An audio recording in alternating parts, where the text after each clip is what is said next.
Well, I was thinking of writing a long essay on the subject, and then I went to Spain and spent 3 months traveling, and a bit to Portugal as well. And when I saw the old monuments in Spain, the Alhambra in Granada, the monuments which are still left in Sevilla, the Grand Mosque in Cordoba,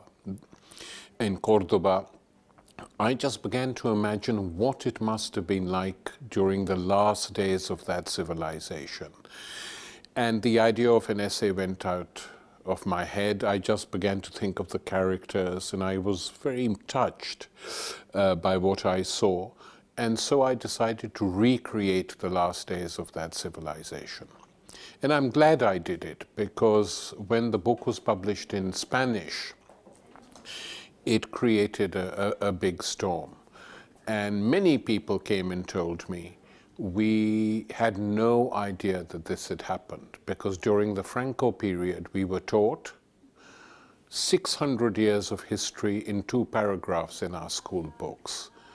The Muslims came, the Arabs came, we threw them out. 600 years of history.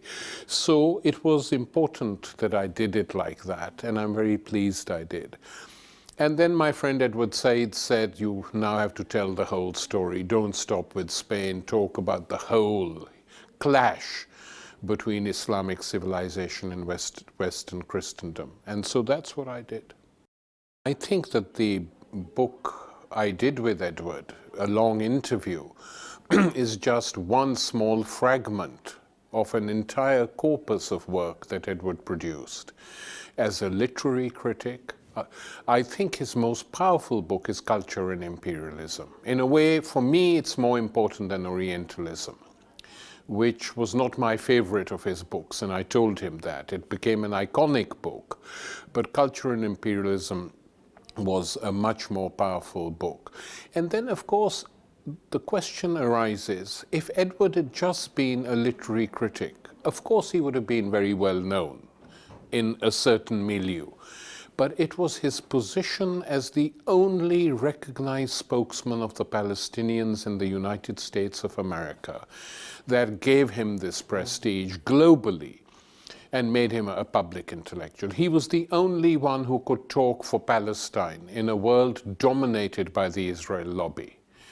And this is, I think, not an unimportant thing. And so he regarded what he did for Palestine as far more important than anything else. And he knew the value of his work, but he said after the '67 war, I became a Palestinian Arab. Before that, I never thought about these things too much. That made me who I am. And once when I had just finished a book on the fall of communism, it's A Fear of Mirrors, which Sabine Westby will publish this November. He said someone should do a book like that about the rise and fall of the Palestinians. I said, you do it. I can't write fiction. I said, I'm sure if you try, you can write fiction. No. I said, well, we will find someone to do it, but I'm not going to do it.